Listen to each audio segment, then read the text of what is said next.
En este vídeo vamos a explicar los sistemas de comunicación celular. Estos son todos aquellos mecanismos que se utilizan para intercambiar información con el entorno que rodea a la célula. Son muy importantes porque gracias a ellos se ponen en marcha muchos procesos biológicos fundamentales, como por ejemplo la reproducción, la diferenciación, apoptosis, metabolismo. Los sistemas de señalización son extraordinariamente complejos. Estos procesos, como todos los que transfieren información biológica, se basan en el reconocimiento molecular, en los que las piezas encajan unas con otras como una llave y una cerradura. En este vídeo explicaremos los mensajeros y receptores, los tipos de receptores de membrana y los segundos mensajeros. Lo primero de todo, diferenciaremos entre mensajero y receptor. Un mensajero es una molécula que lleva una información a una célula concreta, mientras que un receptor es una molécula que reconoce específicamente al mensajero.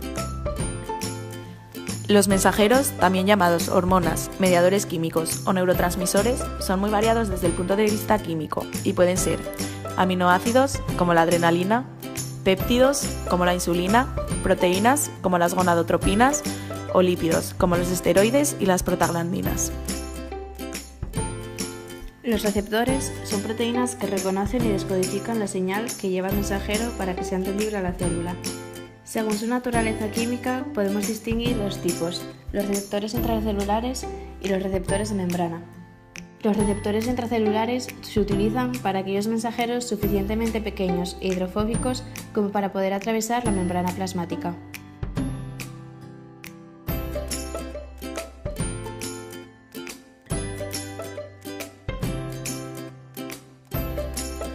Como podemos observar, antes de que se elabore una respuesta celular, se lleva a cabo una transducción. Esto es el conjunto de etapas o procesos concatenados por los que una célula convierte una señal en una respuesta específica. Por otro lado están los receptores de membrana, que detectan señales extracelulares hidrofílicas o de gran tamaño que no pueden acceder al interior de la célula. Son generalmente proteínas transmembrana, es decir, macromoléculas que atraviesan al menos una vez la membrana plasmática, con una región hacia el exterior y otra hacia el interior celular.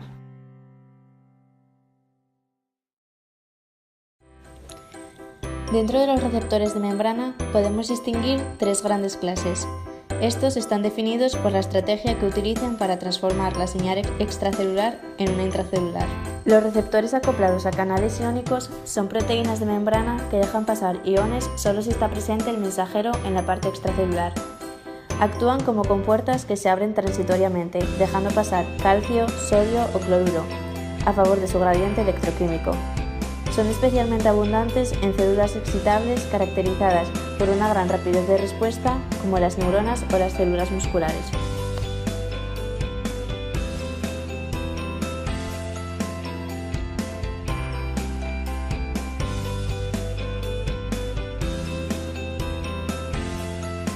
Por otro lado están los receptores con actividad enzimática propia. Son proteínas transmembranosas que presentan un sitio de unión del mensajero situado en el exterior de la célula y una zona con actividad enzimática en el interior, que se llama centro catalítico. La unión del mensajero provoca cambios en el receptor que se traducen en la estimulación de su actividad catalítica. Por último, podemos distinguir los receptores acoplados a proteínas G. En los dos tipos de receptores anteriores, la capacidad de reconocer al mensajero y de promover y amplificar una señal intracelular residen en la misma proteína. La proteína G sirve de enlace entre la proteína receptora de membrana y la proteína efectora. Cuando llega una señal, el receptor se une al mensajero, lo que provoca un cambio de forma en el lugar de unión de la proteína G que permite que ésta se acople con el receptor.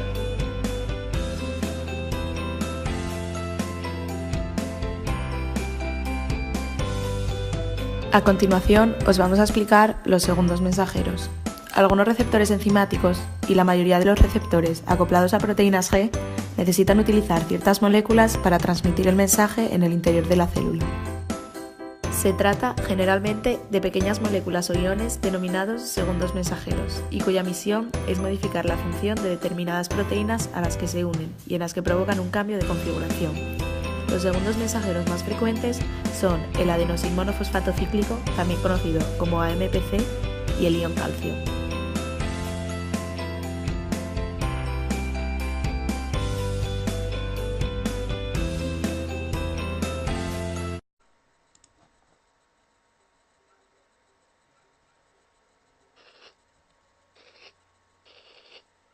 Hola, Moby. Ay. Cállate. Queridos Tim y Moby, mi médico dice que las hormonas están haciendo que me cambie la voz. ¿Qué es una hormona? Firma Diego. Sí, pues últimamente todo el mundo habla también de mi voz. Es natural porque las hormonas, que son sustancias químicas, en muchas ocasiones provocan cambios en nuestro cuerpo, como lo que le pasa a tu voz. Tu sistema endocrino regula y libera hormonas que le dicen a las distintas partes de tu cuerpo cómo actuar y qué hacer. En tu cuerpo trabajan muchas diferentes hormonas. Unas hormonas sexuales especiales, llamadas gonadotrofinas, son las que efectúan los cambios de la pubertad, como el cambio de voz que estás teniendo. Las gonadotrofinas son liberadas por el hipotálamo y la glándula pituitaria. Las gonadotrofinas hacen que las gónadas crezcan. Las gónadas femeninas son los ovarios y las gónadas masculinas son los testículos. Los ovarios liberan una hormona llamada estrógeno, que provoca cambios físicos en las chicas, como el desarrollo de los senos, los cambios en la forma del cuerpo y la menstruación. Los testículos liberan una hormona llamada testosterona, que provoca cambios físicos en los chicos, como el engrosamiento de la voz, el aumento de la masa muscular y el crecimiento de la barba. El vello púbico y el axilar también aparecen en la pubertad, tanto en los chicos como en las chicas, a causa de estas hormonas. El estrógeno y la testosterona también provocan todo tipo de cambios emocionales. De pronto, los chicos empiezan a interesarse en las chicas y éstas en ellos. Bueno, eso me han dicho. Las hormonas también hacen un montón de otras cosas. La glándula pituitaria también libera otra hormona que se llama hormona del crecimiento. Adivinaste, Moby. La hormona del crecimiento te hace crecer al estimular la división celular. En el páncreas se produce una hormona llamada insulina. La insulina ayuda a las células de tu cuerpo a absorber el azúcar. Los enfermos de diabetes no tienen una cantidad suficiente de la hormona insulina, lo que significa que les cuesta trabajo regular las concentraciones de azúcar en la sangre. La adrenalina y la noradrenalina son hormonas liberadas por las glándulas suprarrenales que afectan al organismo en momentos de estrés, como cuando estás, digamos, presentando un examen. La hormona noradrenalina eleva la frecuencia cardíaca y la presión arterial. La adrenalina le dice a tu cuerpo que empieza a metabolizar los carbohidratos, lo que te da energía extra en caso de que tengas que pelear o huir. Sí, eso no me ayudó mucho con ese examen. Quizás debería volver al salón, ¿no?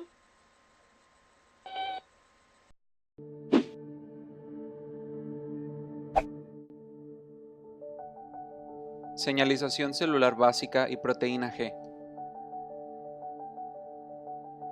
Las células se comunican las unas con las otras mediante señalización celular.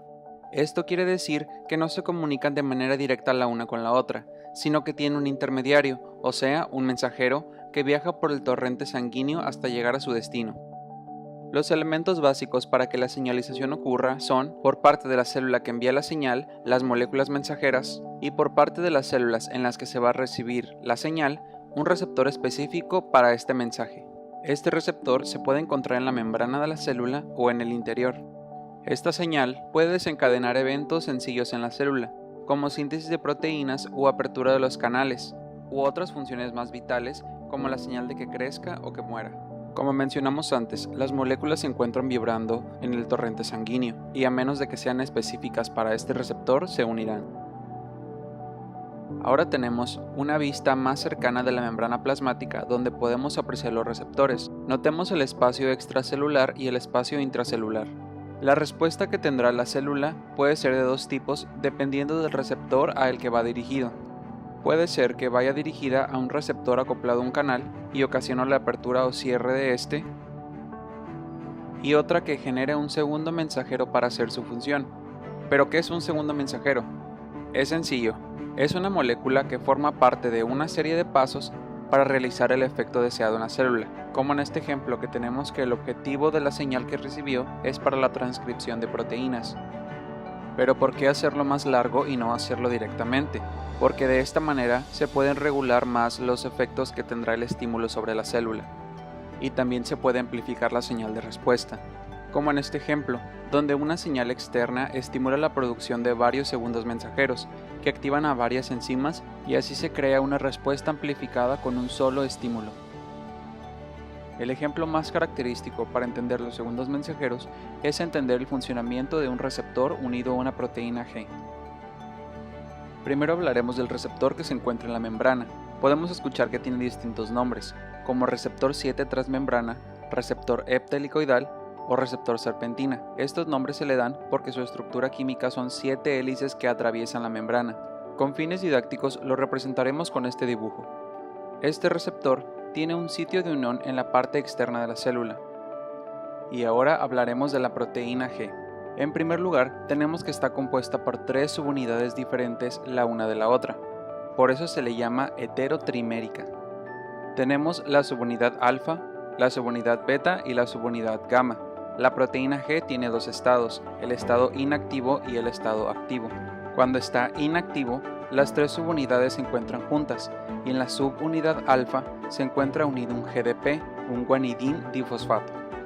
El nombre de proteína G deriva de guanina, que forma parte del complejo al que se une la subunidad alfa.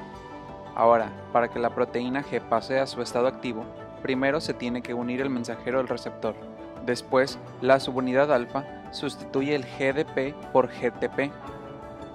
Este cambio va a hacer que la subunidad alfa y la subunidad beta y gamma se separen para unirse a la enzima adenilato ciclasa, activarla y así producir segundos mensajeros. El segundo mensajero más común es el AMP cíclico. Debido a que la activación de la proteína G puede activar varios efectos metabólicos a la vez, se le llama también receptor metabotrópico. Para prevenir la estimulación excesiva de la proteína G, se bloquea el receptor por medio de fosforilación y además se le une una arrestina. A esto se le llama desensibilización porque el receptor será incapaz de responder a estímulos.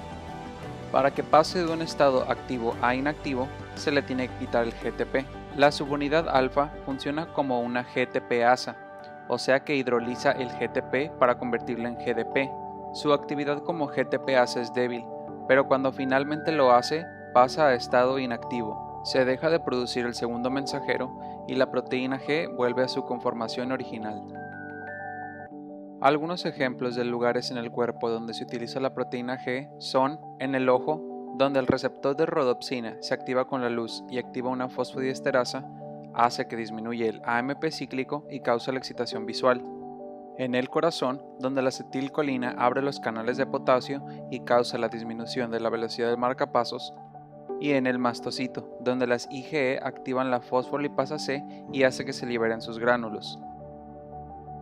2 bacterias son famosas porque su mecanismo de enfermar involucra a la proteína G. Vibrio cólera secreta la toxina del cólera y lo que va a hacer es inhibir la función de la GTPasa en la subunidad alfa, lo que lo obligará a mantenerse en un estado activo. La consecuencia será un aumento en las cantidades de AMP cíclico de manera excesiva y causar una salida de agua descontrolada hacia la luz intestinal, que comúnmente lleva a deshidratación y posteriormente a la muerte. Y Bordetella pertussis libera la toxina tosferínica, que causa un bloqueo en la subunidad alfa para que no pase a su estado activo, produciendo un bloqueo en la señalización y causando la pérdida de respuesta frente a la infección. Y con esto terminamos. Gracias por ver el video. Hasta la próxima.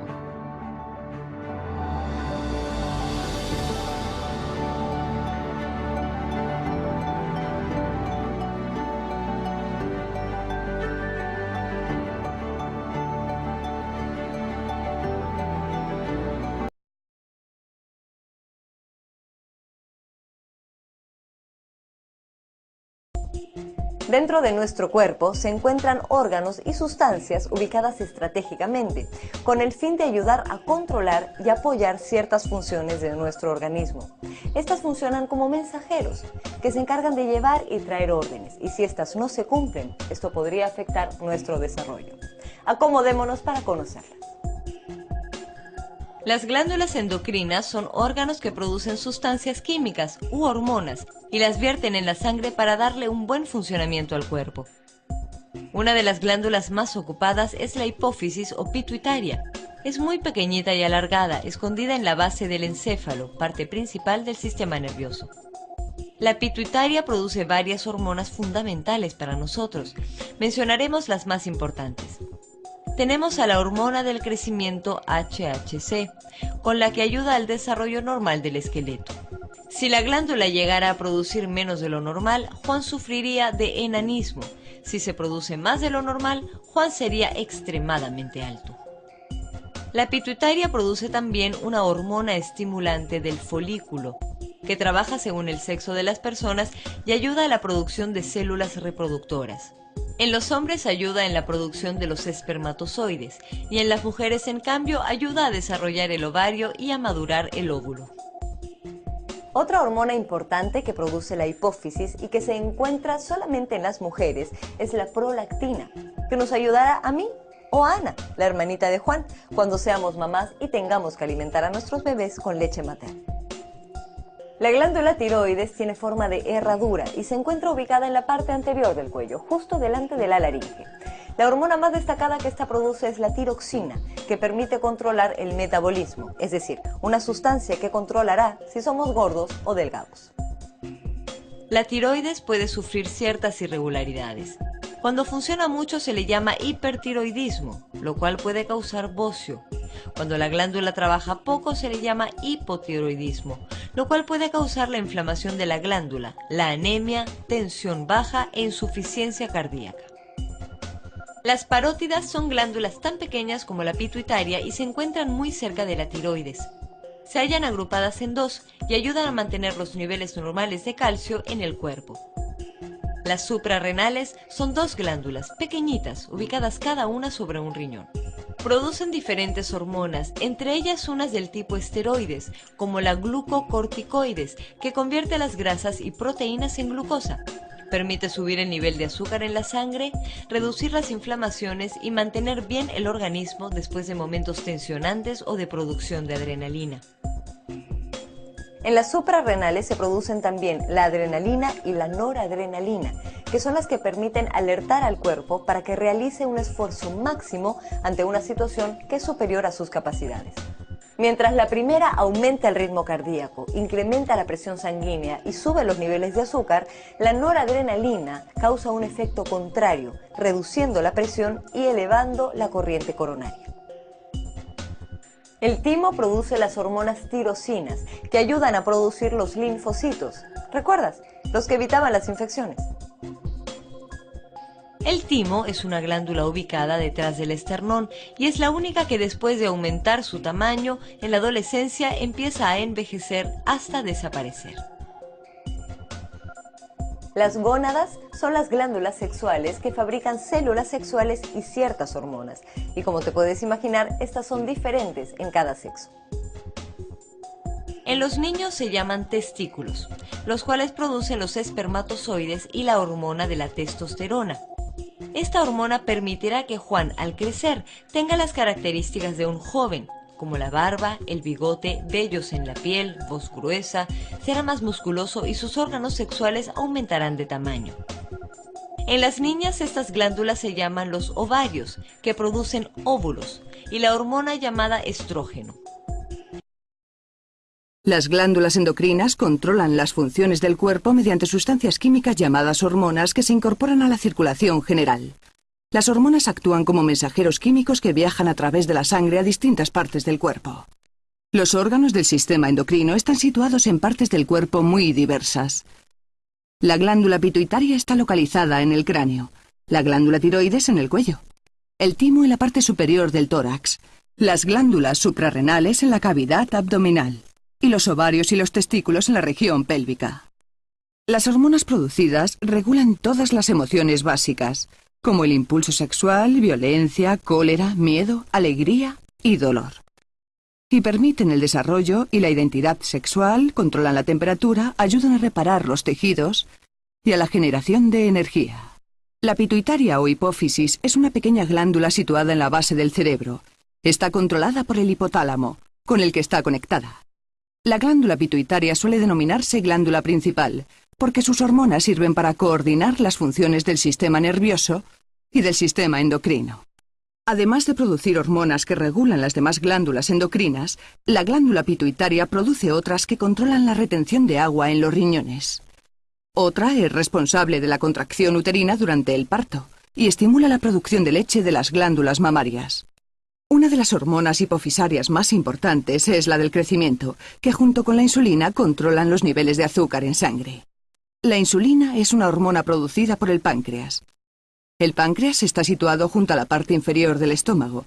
Es el segundo órgano más grande del cuerpo. El páncreas produce además la hormona glucagón. La insulina y el glucagón regulan el nivel de la glucosa.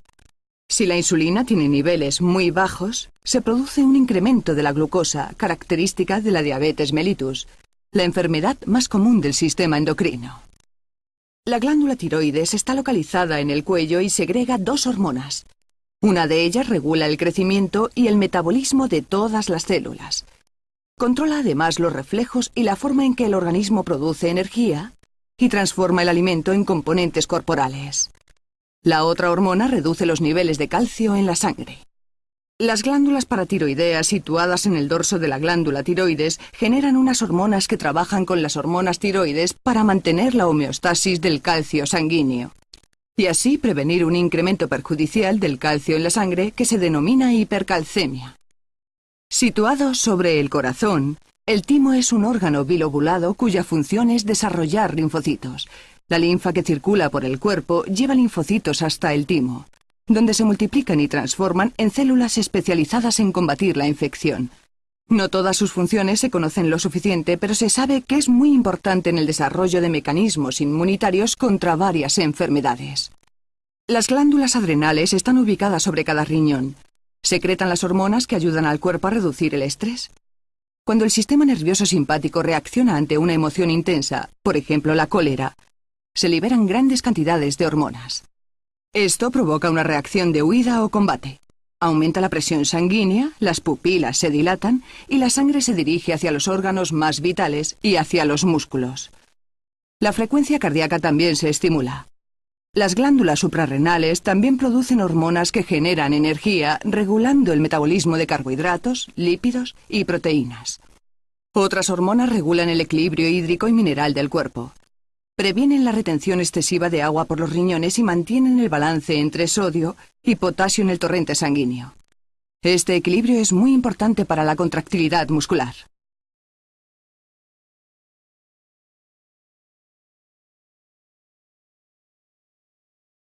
Educatina.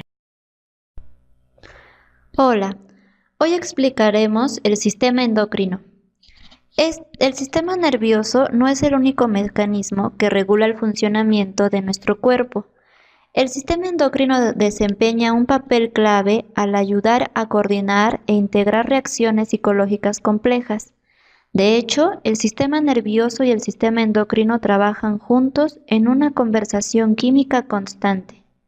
Las glándulas endocrinas liberan sustancias químicas llamadas hormonas, que son transportadas por todo el cuerpo por el torrente sanguíneo. Las hormonas cumplen una función similar a las de los neurotransmisores, transmiten mensajes. De hecho, una misma sustancia, por ejemplo, la norepinefrina, puede funcionar como neurotransmisor o como hormona. Una diferencia importante entre los sistemas nervioso y endocrino es la velocidad. Un impulso nervioso puede viajar a través del cuerpo en unas cuantas centésimas de segundo. En cambio, viajar por el torrente sanguíneo es un proceso más lento. Las hormonas pueden necesitar segundos, incluso minutos, para alcanzar su destino. Las hormonas interesan a los psicólogos por dos razones. En primer lugar, porque en ciertas etapas del desarrollo las hormonas organizan al sistema nervioso y los tejidos corporales. Por ejemplo, en la pubertad, el aumento de las hormonas desencadena el desarrollo de características sexuales secundarias. La segunda razón es porque las hormonas activan conductas. Afectan cosas como el estado de alerta o la somnolencia, la excitabilidad, la conducta sexual, la capacidad para concentrarse, la agresividad, las reacciones al estrés e incluso el deseo de compañía.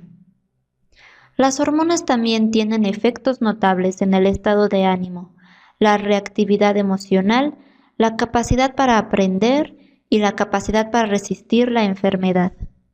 Los cambios radicales en algunas hormonas también pueden contribuir a desencadenar trastornos psicológicos graves como la depresión. Aquí nos concentramos en aquellas glándulas cuyas funciones se comprenden mejor y que tienen mayor impacto en la conducta y los procesos mentales, como la glándula tiroides, que se localiza justo por debajo de la laringe o caja de la voz. Produce una hormona primaria, la tiroxina, que regula la tasa de metabolismo del cuerpo y por tanto el estado de alerta y de energía de las personas, así como el índice de masa corporal. Una tiroides demasiado activa produce diversos síntomas: excesiva excitabilidad, insomnio, menor lapso de atención, fatiga, agitación, conductas estrafalarias y decisiones precipitadas, así como menor concentración y dificultades para centrarse en una tarea.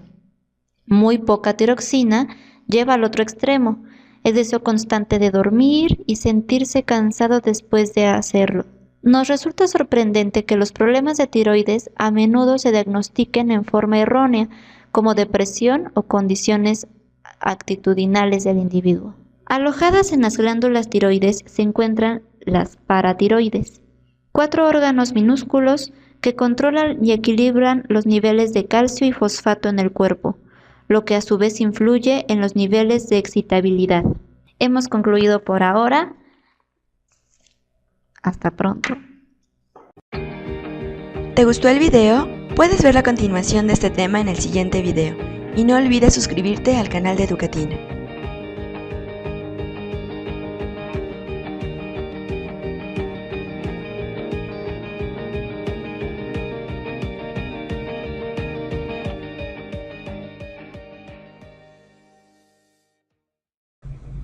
Me gustaría comenzar el video del ciclo menstrual con algunas preguntas algo filosóficas. ¿Se preguntaron alguna vez por qué una mujer tiene un periodo cada 28 días? ¿O la menstruación cada 28 días? ¿Se preguntaron qué es lo que sucede en el cuerpo de esta mujer para que se cumpla este ciclo que le permite reproducirse? ¿Qué relación tiene esto con el embarazo de la mujer o con el proceso de gestación? Todas estas respuestas están explicadas dentro de lo que es el ciclo menstrual o el ciclo ovárico de las mujeres. Entonces vamos a ir viendo qué es lo que sucede paso a paso durante estos 28 días, que es la duración promedia de un ciclo. De todas maneras, los ciclos a veces fluctúan entre 25 o 35 días. Acá hay variaciones entre lo que considero un ciclo normal, pero más o menos es de esta duración, con un promedio de 28 días. Entonces vamos a ir viendo cómo comienza el ciclo menstrual. El día 1 del ciclo menstrual, el día 1, se considera el día que comienza el sangrado o menstruación. También se lo conoce como sangrado menstrual.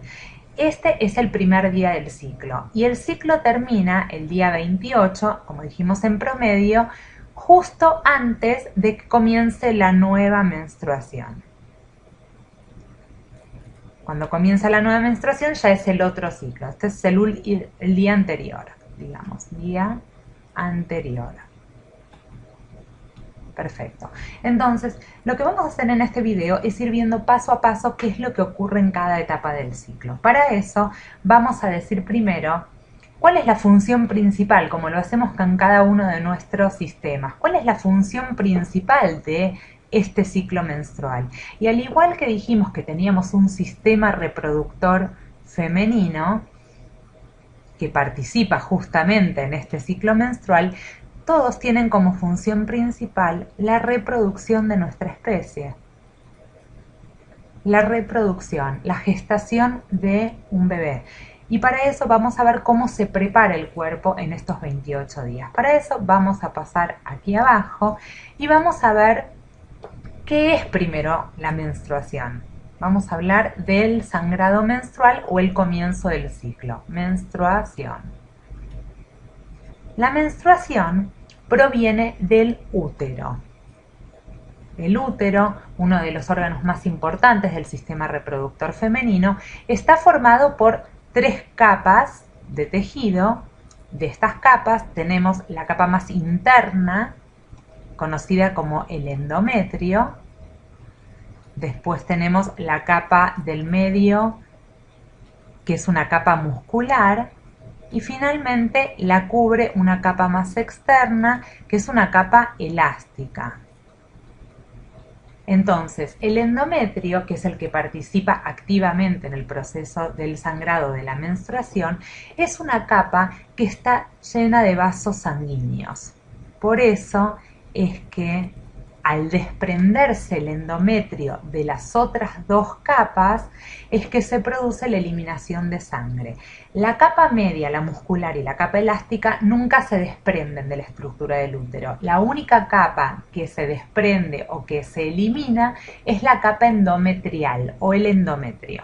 Y esto ocurre, como dijimos, a través de esos vasos sanguíneos que produce justamente el sangrado menstrual. Entonces, eso es la menstruación. La menstruación en general tiene una duración de entre 3 y 6 días en un periodo normal y ocurre siempre al comienzo de cada ciclo. Entonces, vamos a ir viendo, ahora vamos a pasar de vuelta aquí abajo, qué es lo que pasa justamente si nosotros pudiéramos mirar el útero.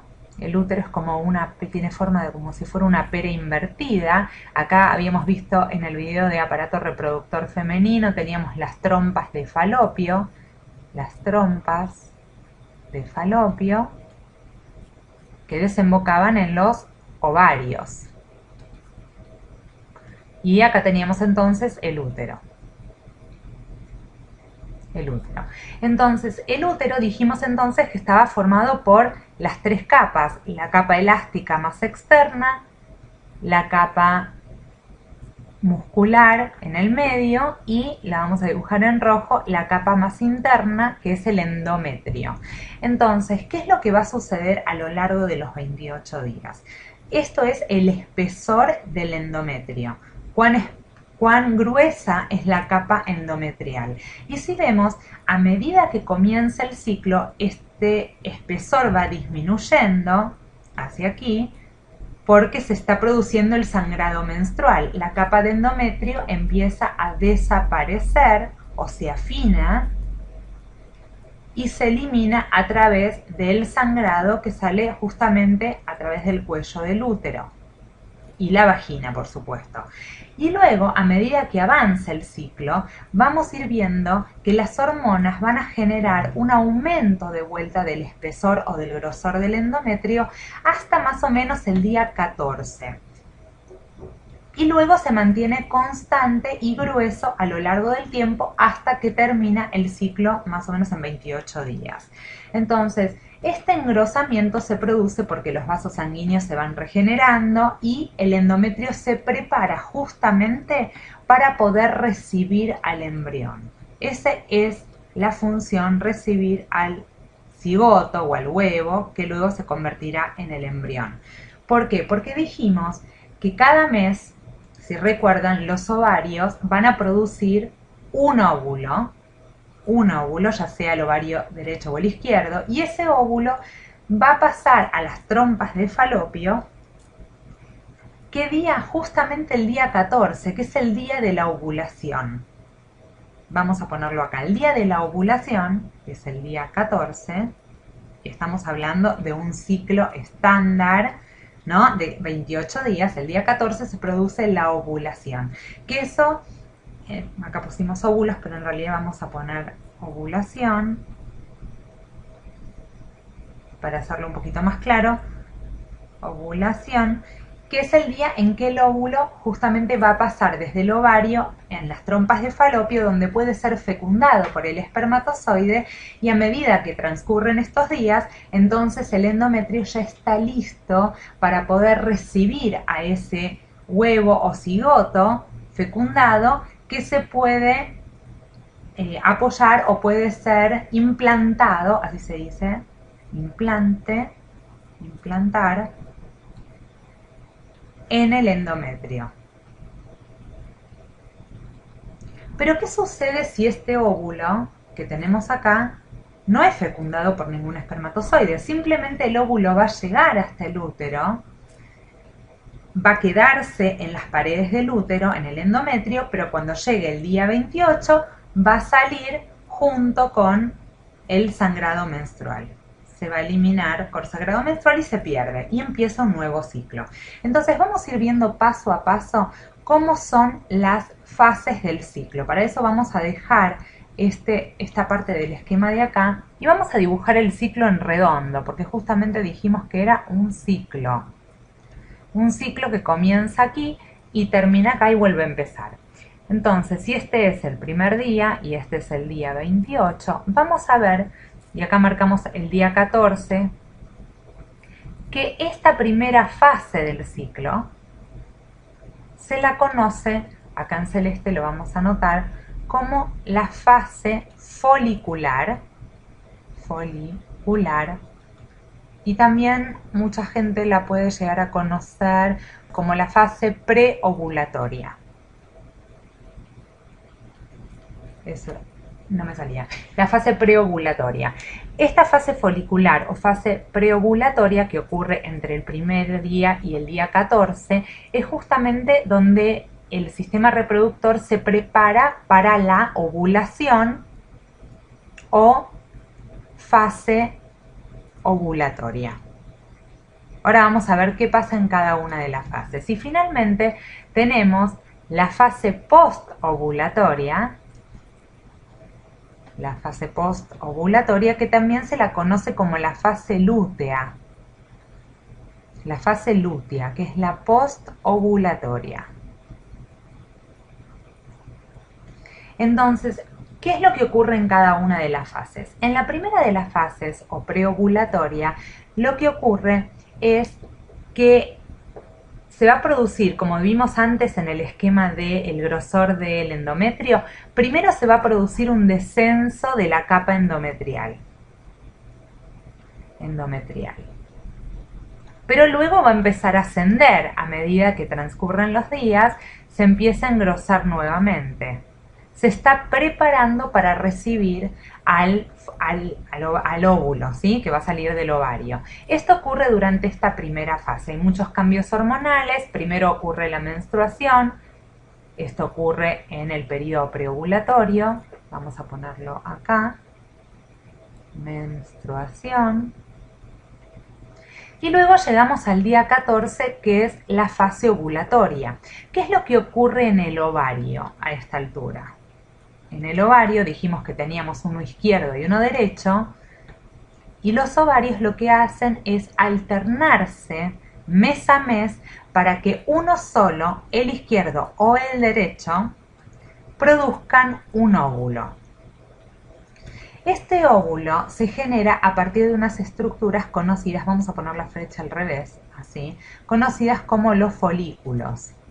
Varios folículos se empiezan a generar en los ovarios y uno solo de estos folículos, se convierte en el óvulo que va a salir hacia las trompas de falopio. Y eso ocurre, la salida del óvulo hacia las trompas de falopio, el día 14 en la ovulación.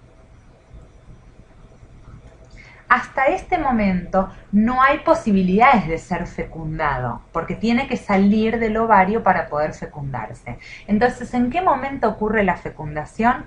Ocurre durante la fase lútea. En la fase lútea, primero encontramos al óvulo en las trompas de Falopio y luego, a medida que avance el ciclo, lo vamos a ir encontrando en el útero, ¿sí? Donde se produce la implantación. Muy importante en la fase lútea, el ovario, y por eso se llama lúteo, el ovario, una vez que el óvulo se fue, en el ovario aparece una estructura donde se albergaba ese óvulo, pero que no está más, que se llama cuerpo lúteo. También se lo conoce como cuerpo amarillo. Este cuerpo lúteo o cuerpo amarillo, que es de donde estaba posicionado el óvulo que salió, tiene la capacidad de secretar una hormona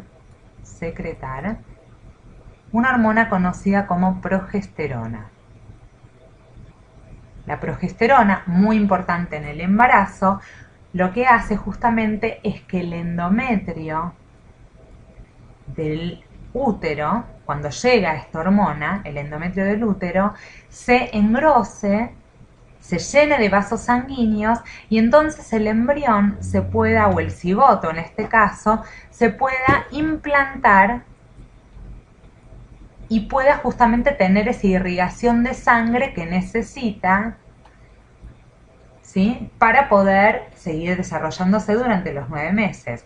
Ahora, si ese óvulo que salió durante la ovulación no se fecundó, por supuesto la fase lútea sucede. El óvulo vacío va a llegar hasta el útero, la progesterona se sigue produciendo en toda esta etapa, pero el día 28 el cuerpo lúteo desaparece, no hay más progesterona y entonces es que el endometrio vuelve a perderse y el ciclo vuelve a comenzar.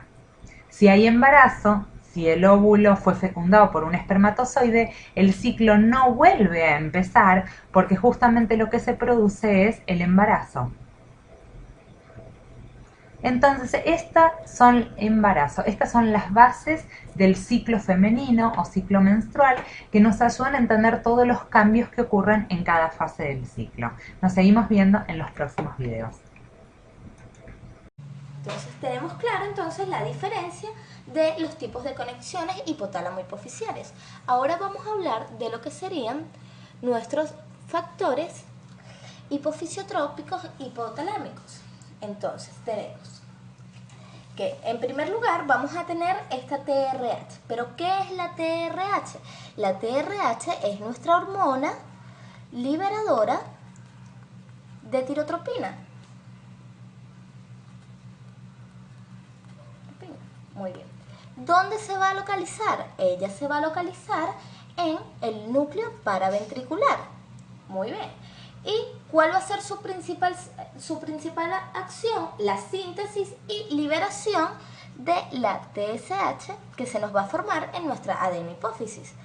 Vamos a tener también lo que sería nuestra hormona liberadora de hormona folículo estimulante y hormona luteinizante, que se va a encontrar en nuestro núcleo arcuato, que sería este que vemos acá. Y esta nos va a ayudar a la estimulación y la síntesis y la liberación de lo que sería nuestra FSH y LH. Muy bien. Vamos a tener lo que sería nuestra hormona liberadora de la hormona de crecimiento, que sería la GHRH, la cual se va a encontrar también en nuestro núcleo arcuato y se va a encargar de estimular la síntesis y la liberación de nuestra hormona de crecimiento. Muy bien, vamos a tener lo que sería nuestra somatostatina, la cual se va a encontrar en el hipotálamo arcuato. Esta somatostatina tiene peculiar importancia porque esta va a inhibir la liberación de la hormona de crecimiento. Entonces ya tenemos nuestra primera hormona inhibitoria, diciendo que sería la somatostatina. Ahora tenemos lo que sería nuestra hormona liberadora de corticotropina, que es esta que vemos acá. Entonces, esta se va a encontrar en el núcleo paraventricular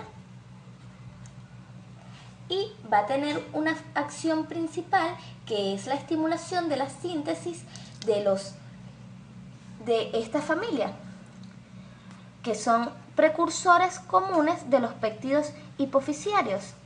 Esta es una gran poliproteína que se va a diferenciar dependiendo de la hormona que se necesite. Ya ella va a sintetizar principalmente lo que va a ser la hormona ACTH, que va a ser nuestra corticotropina, nuestra hormona estimuladora de melanocitos, y nuestra LPH, que es una hormona de poca importancia en el ser humano. Entonces, vamos a hacer un recuento de lo que acabamos de decir. Entonces decíamos que a nivel del hipotálamo se va a liberar nuestra hormona liberadora de corticotropina, la cual me va a permitir la liberación de nuestra hormona corticotropina. Esta también va a actuar en esta familia de precursores comunes de péptidos hipofisiarios, que es el POMC, en donde este POMC va a ser precursor de varias hormonas debido a que es una poliproteína muy grande, y esta se va a especializar perdiendo algunos aminoácidos para formar la hormona que se necesite. Muy bien, ahora tenemos lo que sería nuestra dopamina, la cual es nuestra segunda secreción inhibitoria. Esta se va a encontrar en el núcleo paraventricular y va a inhibir la producción de prolactina. Y vamos a tener por último nuestra hormona liberadora de nuestra hormona antidiurética, la cual también se va a encontrar en el núcleo paraventricular, y va a estimular la estimulación tanto de corticotropina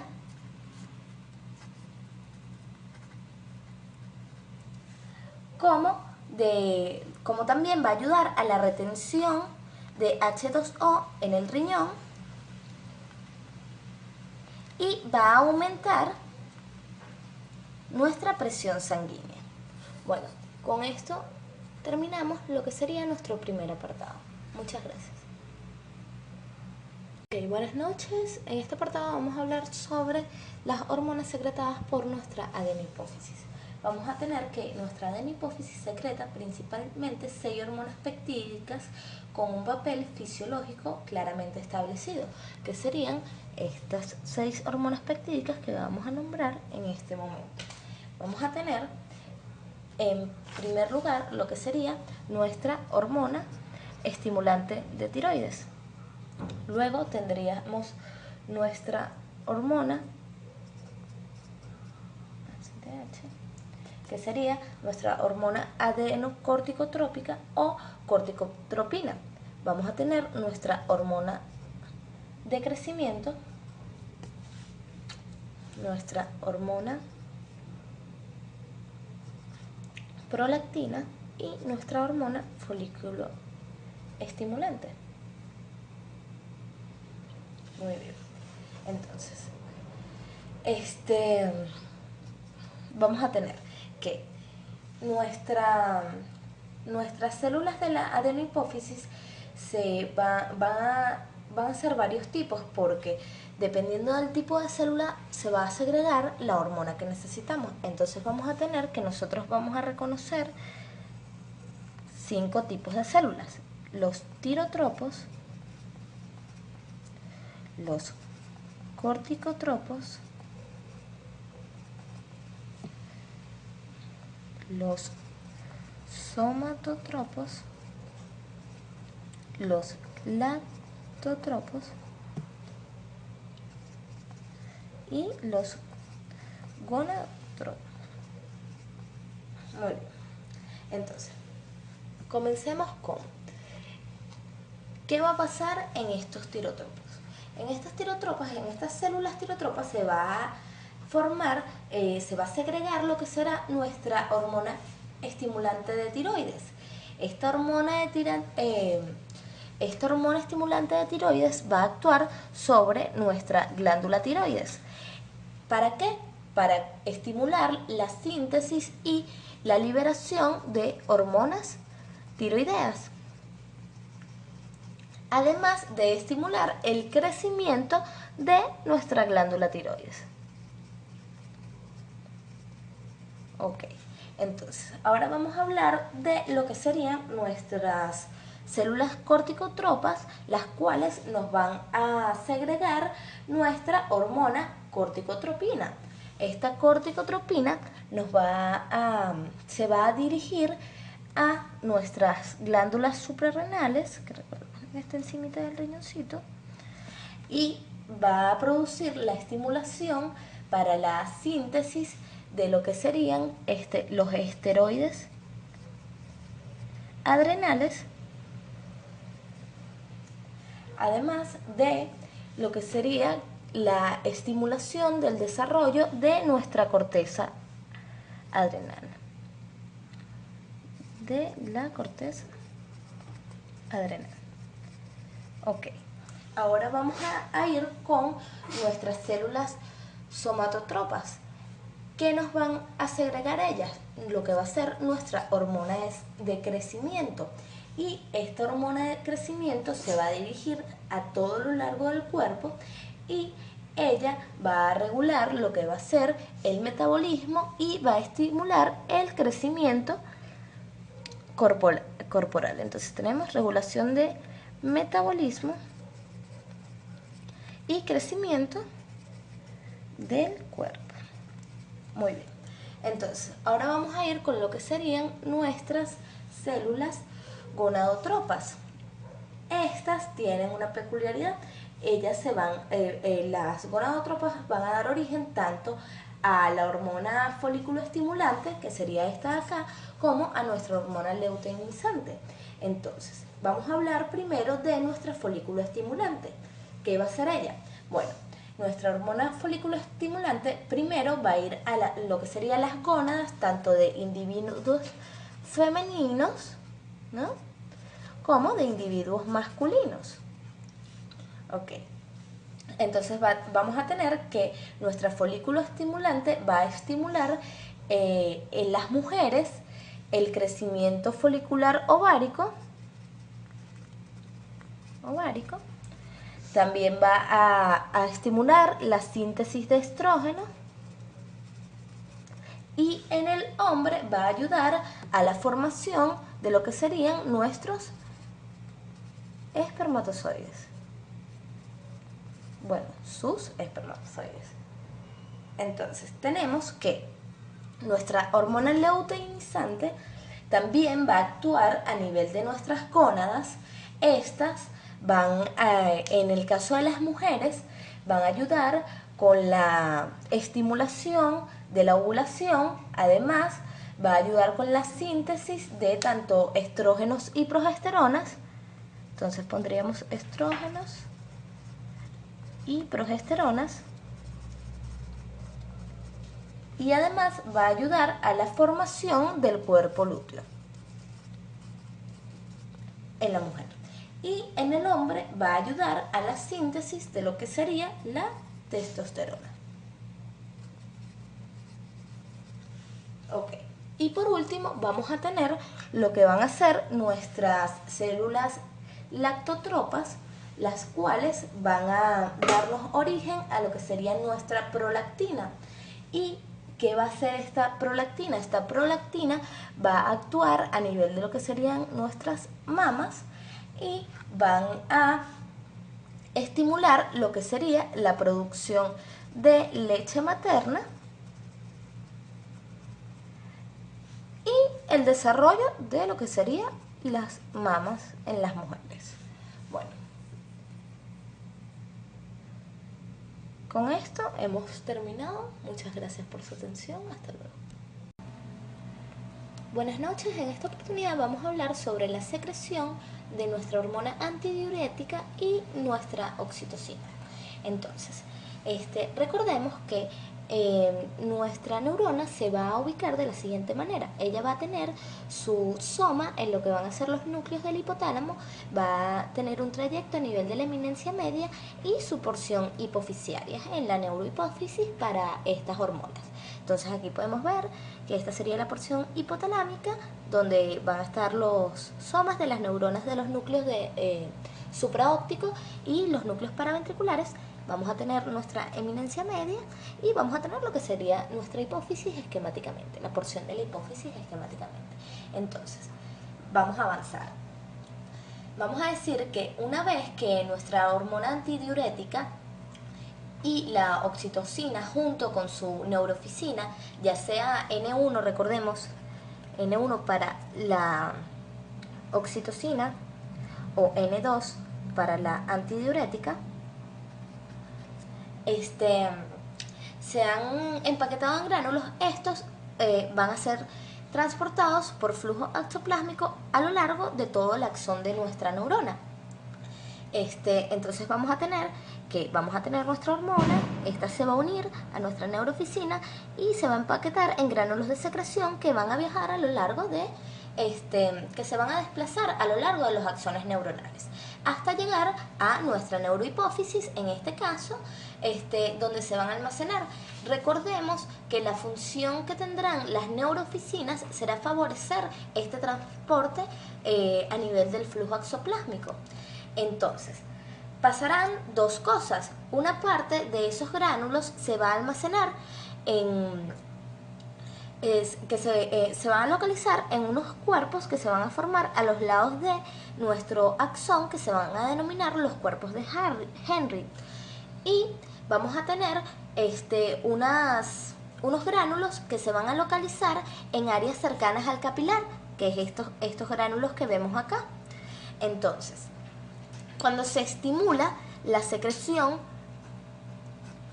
que sería por acá, cuando se estimula la secreción,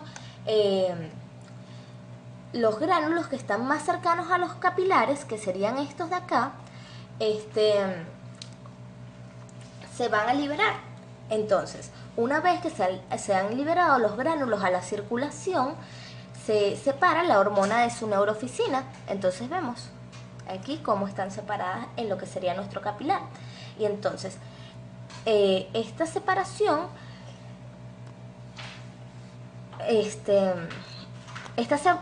va a permitir que tanto nuestra hormona antidiurética como nuestra oxitocina, puedan viajar libremente por lo que sería nuestro flujo sanguíneo. Entonces ellas en casi todos los casos viajan mayormente de forma libre por el plasma sanguíneo. Entonces, vamos a decir algunas características que serían que su vida media es de 5 a 10 minutos. Estas se van a metabolizar mayormente en lo que sería nuestro hígado y luego de agarrar de entrar en lo que sería nuestro torrente sanguíneo, ellas se van a dirigir a lo que serán sus órganos dianas o células blancos. En el caso de la hormona antidiurética, va a ir directamente a lo que serán nuestros riñones y el músculo liso vascular,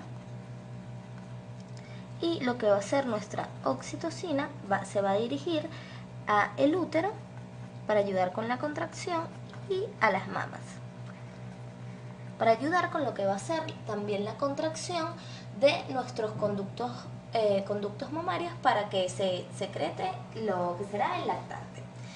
Bueno, con esto culminamos lo que sería secreción de la hormona antidiurética y la oxitocina. Muchas gracias.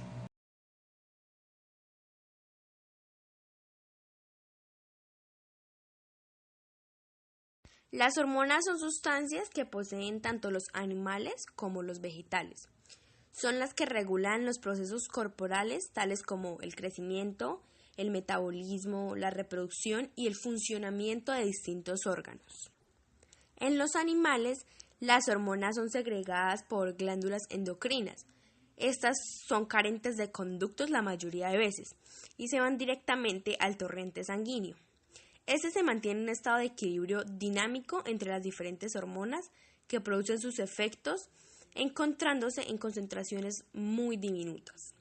Su distribución tanto como por el torrente sanguíneo da lugar a una respuesta que, aunque es un poco más lenta que la de la reacción nerviosa, suele mantenerse durante un periodo un poquito más prolongado.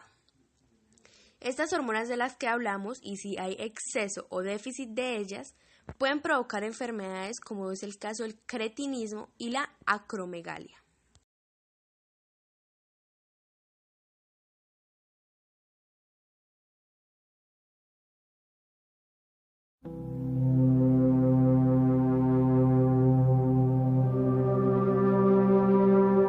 La acromegalia es una enfermedad que se genera por el incremento de producción de la hormona de crecimiento. Puede afectar tanto a hombres como a mujeres por igual y en muchos casos, a pesar de ser considerada una patología de índole genético, se cree que no es hereditaria, así que no puede ser transmitida a los hijos. Entre los síntomas que se presentan está una mandíbula protuberante, una voz profunda y ronca, dolor articular y en las mujeres ciclos menstruales irregulares y galactorrea, que es la secreción de leche cuando no se está en periodo de lactancia. Aunque las probabilidades de que una persona sufra acromegalia son pocas, debe estar atento, puesto que esta es una enfermedad silenciosa y la mayoría de pacientes no llegan ni a imaginarse que la padecen. Así que si usted reúne señales como un crecimiento gradual de sus pies y manos, un aumento importante de su mandíbula, que sus rasgos faciales como la nariz, oreja y labios hayan cambiado, posee intensos dolores de cabeza, una sudoración excesiva, alteraciones en la vista, se siente fatigado constantemente, sufre de dolor en las articulaciones, presenta impotencia o alteración en los ciclos menstruales, tiene problemas para respirar, ronca en las noches y presenta hipertensión arterial, es recomendable que acuda a un médico o especialista en endocrinología inmediatamente, pues usted puede padecer acromegalia. Recuerde que al no ser tratada esta enfermedad a tiempo, aumenta el riesgo de padecer infarto cerebral y de corazón,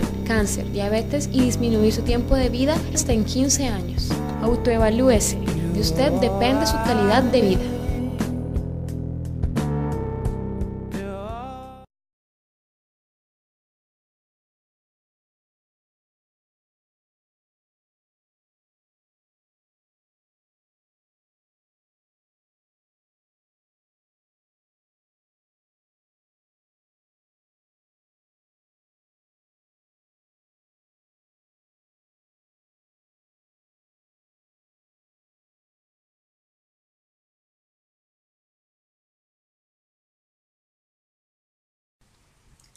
El cretinismo es una enfermedad que aparece en las primeras etapas de la vida y que se produce por un defecto en la fabricación de hormona tiroidea durante la vida fetal.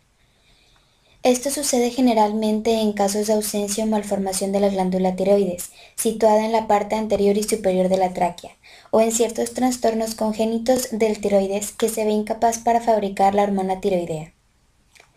En los niños con cretinismo es característica la presentación de una piel gruesa, seca, arrugada y de un color amarillento y frío.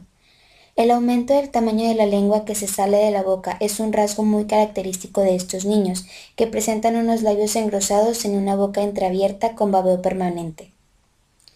Los rasgos de la cara son característicos, siendo esta muy ancha con una nariz corta y frente arrugada.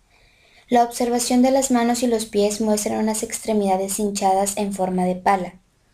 Es muy característica también la presentación de una hernia en el ombligo y un vientre muy abultado. Los niños cretinos pueden presentar al nacer un tamaño y peso normal o incluso más alto de lo habitual. No obstante, el problema metabólico derivado de la ausencia o deficiencia de hormona tiroidea va a condicionar un crecimiento lento para su edad, haciendo que de adultos tengan una talla baja o incluso enana. Es bastante característico del cretinismo el retraso mental, que puede ser variable desde un retraso discreto a una minusvalía intensa. Que nos hablará sobre el diagnóstico y tratamiento del cretinismo. ¿Qué nos puede decir sobre el diagnóstico, doctor?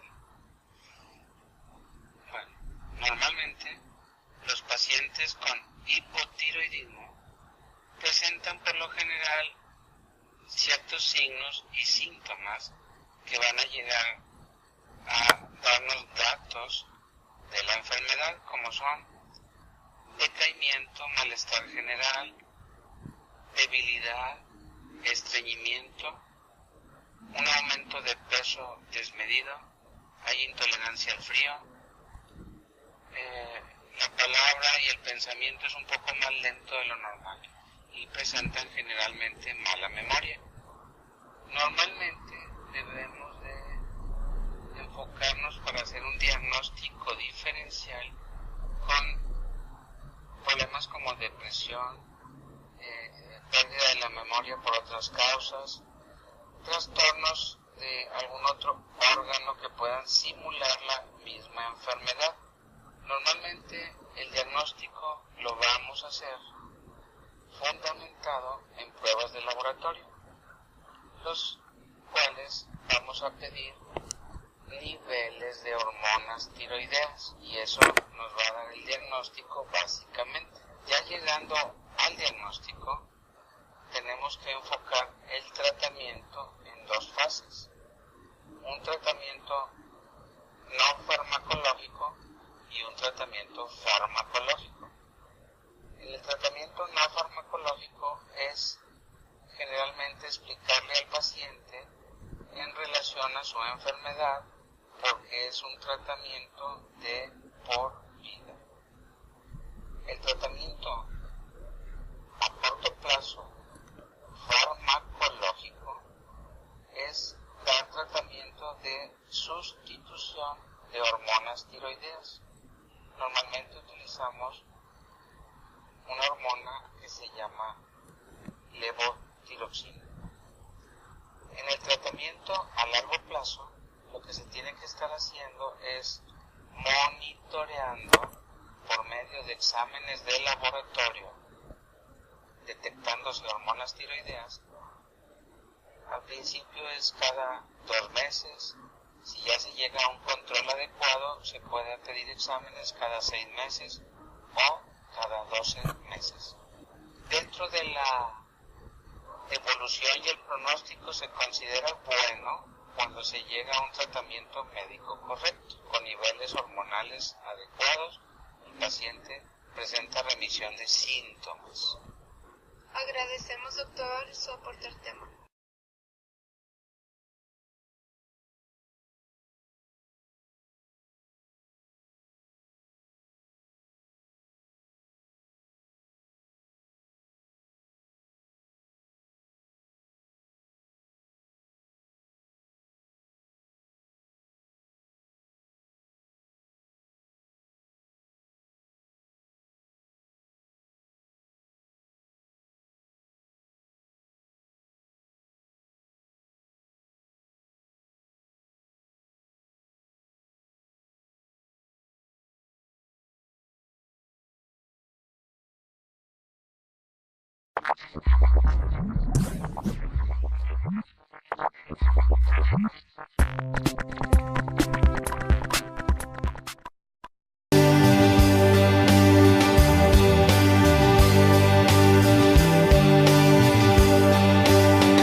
Al principio pues yo no lo creía, porque cuando le hacen la prueba piden el número de teléfono de uno y yo estaba así con esa zozobra de que qué sería. Entonces al momento de que me habla la enfermedad regional sí me asusté muchísimo. Entonces a mí se me hizo difícil en el caso mío porque pues mi esposo siempre está trabajando fuera, yo estoy sola y las malas noticias pues yo siempre las recibí. Pero pues gracias a Dios y a las personas que existen como ustedes, me dieron la ayuda a tiempo y empecé a llevarlo con la doctora, la pediatra en Villahermosa. Y pues empecé a llevar su tratamiento con ella y gracias a Dios, del tiempo que lo estoy llevando hasta ahorita veo que sí le ha servido de mucho. Porque escucho comentarios de otras mamás que no se lo detectaron a tiempo y pues yo siento que soy una de las mamás privilegiadas de que el niño se le detectó a tiempo su mal. Cuando entré al hospital de niños, yo nunca había entrado, yo soy muy llorona y la verdad sí me dieron muchas ganas de llorar porque veía muchos niños con casos más difíciles que el mío y pues gracias a Dios pues lo fui asimilando, me costó trabajo, pero con la ayuda de Dios y con la de ustedes y de la doctora, gracias a Dios yo he visto que él ha avanzado muchísimo y no me he perdido en las citas. Gracias a Dios ya he ido bien con su tratamiento y me dice la doctora Guillermina que él va avanzando muy bien con el proceso de sus pastillas y me dice que mientras el niño esté con su tratamiento, él va a estar estable. Al principio decía, ay no, mejor que ni le hagan eso, pero me decían que es bueno, ¿por qué? Porque pueden detectar el problema a tiempo. Cuando no se detecta a tiempo, entonces sí, ahí sí es más complicado, pero la verdad para mí sí es muy bueno. Al principio sí se me hizo muy difícil porque la doctora me decía que tenía que ser a las 5 de la mañana, imagínense, desvelada. Y con el niño encima sí se me complicaba.